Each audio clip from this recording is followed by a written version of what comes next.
What are the things that you fear that's been keeping you from living your dream? That's been keeping you from doing some things that you would like to do? Let's think about those things. Every time your voice speaks and thinks about having something new, fear is there to squash it. Every time you want to try something new, fear is there to squash it. Every time you want to go somewhere new, fear is there to squash it. The big problem I see in the world today is that too many people are letting fear always win these inner conflicts. What if you don't do it? What if you don't chase your dreams? What if you don't stand up for yourself? What if you do not step up to the plate and take that challenge? You have no idea of the breathtaking future that's on its way to you, that's asking you, please let me through. When you decide that you are good enough, when you decide you give yourself permission to have it all, have all the love, have all the health, when you give yourself permission, it's like the inside of your champion is saying, let me out. Fear forces evolution. Fear is good. Fear are instincts. Fear is the radar that tells you what you need to do, how to exist, and what's going to keep you alive. Fear can keep you in your comfort zone. It's safe there. You know what to expect, but nothing grows there. Life happens outside the comfort zone. So let's look at how we can begin to take some steps to restructure that fear, to begin to expand our visions of ourselves, to begin to increase our self-esteem. Webster said that self-esteem means confidence and satisfaction in oneself. Look at your life right now. Whatever you've done up to this point in time, your life is working. Whatever you have produced, it came out of you as a result of the kind of person that you have become. You have to be fearless. You have to be completely fearless and have utmost belief in whatever that feeling is inside you. It's all a mindset. It's how bad you want something, and nothing tastes better than when you've earned it. There's no better feeling than when you've earned it. So just start. Stop talking about it. If not now, when? If not you, then who? Listen, someone else is starting right now. As long as you got air in your lungs, you have an opportunity to improve your current situation. So human up, accept the challenge, change your associations, and soon you will find yourself receiving accolades and congratulations. But first you gotta say I do to the new you and commit to a lifetime of small wins that at times will seem meaningless and pointless. Are you in a position to quit? Or are you in a position to go harder? Are you in a position to go stronger? Are you willing to dig and go as far as you can in your life? Are you willing to suffer? So instead of boxing yourself in and thinking only about all the different ways that something could be bad, could break, could fall to pieces, think about all the things that you could do if you take the action.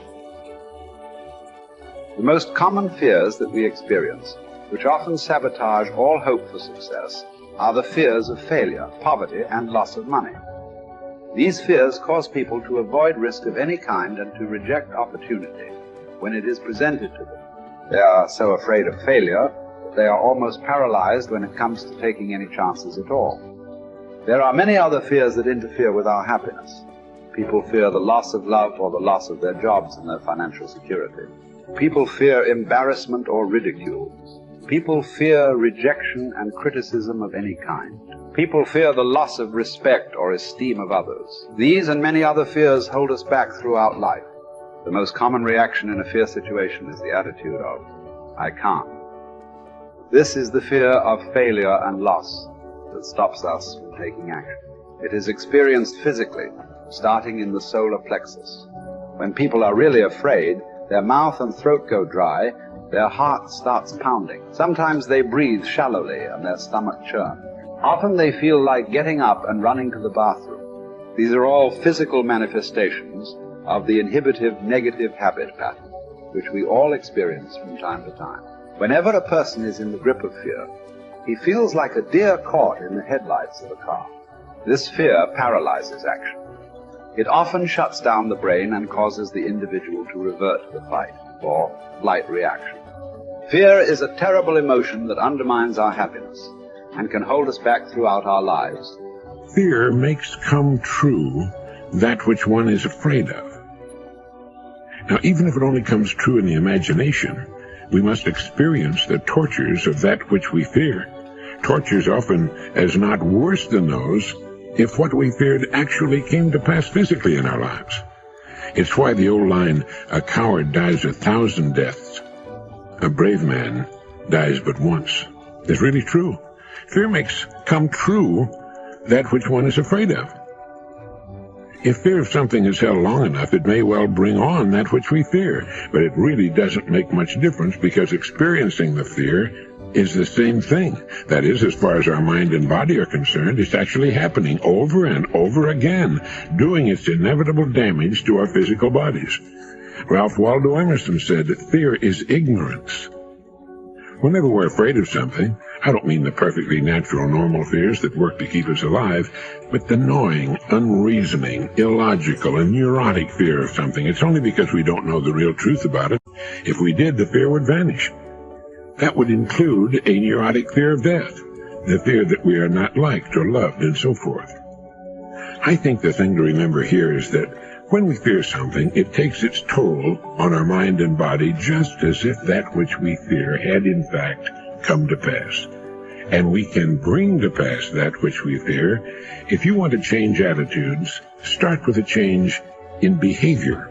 In other words, begin to act the part as well as you can of the person you would rather be, the person you most want to become. Gradually, the old fearful person will fade away.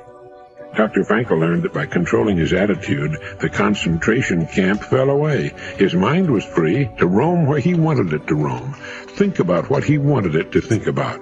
It was as free as the birds, freer really, for it could fly to the ends of the earth, to the ends of imagination in an instant.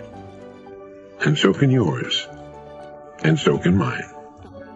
You need large amounts of self-discipline to deal courageously with all the fear-inducing events of your life. This is probably why Churchill said, "Courage is rightly considered the foremost of the virtues, for upon it all others depend." The fact is that everyone is afraid, and usually of many things. This is normal and natural. Often fear is necessary to preserve life, prevent injury, and guard against financial mistakes. So if everyone is afraid, what is the difference between the brave person and the coward? The only difference is that the brave person disciplines himself to confront, deal with, and act in spite of the fear. In contrast, the coward allows himself to be dominated and controlled by the fear. Someone once said that with regard to warfare, although it applies to any situation, the difference between the hero and the coward is that the hero sticks in there 5 minutes longer. Fortunately, all fears are learned. No one is born with fears. Fears can therefore be unlearned by practicing self-discipline repeatedly with regard to fear until it goes away. Your ability to confront, deal with, and act in spite of your fears is the key to happiness and success. One of the best exercises you can practice is to identify a person or situation in your life of which you are afraid and resolve to deal with that fear situation immediately. Do not allow it to make you unhappy for another minute. Resolve to confront the situation or person and put the fear behind you. The only way to deal with the fear is to address it head on. Remind yourself that denial is not a river in Egypt. The natural tendency of many people is to deny that they have a problem caused by fear of some kind. They're afraid of confronting it. In turn, it becomes a major source of stress, unhappiness, and psychosomatic illness. Be willing to deal with the situation or person directly. As Shakespeare said, take arms against a sea of troubles, and in so doing, end them. The companion of fear is worry. Like twin sisters, fear and worry go around together. Mark Twain once wrote, "I have worried about a lot of things in life, and most of them never happen." So if you want to do something, if you've thought about something you want to do, take it head on. Decide that you're going to start looking at it, start doing research on it, start tackling it, start becoming involved in whatever and wherever it might lead you to begin to explore the possibilities in that particular thing that you're seeking so that you can begin to learn all you can about it. Decide that you're going to face it, that whatever shortcomings you have, that you're going to strengthen yourself there. Whatever training that's required, that you're going to go get that training, that you're going to get started right now. George Washington Carver would say, do what you can, where you are with what you have, and never be satisfied. S.B. Fuller used to say, and you heard Joe Dudley talk about, always strive to be more than that which you are. Yeah, don't get satisfied with yourself. Always know that wherever you are, you can enjoy more, that you deserve more. But most people, you know what they do? Most people go through life quietly and safely tiptoeing to an early grave. Find out what it is you want and go after it as if your life depends on it. Why? Because it does.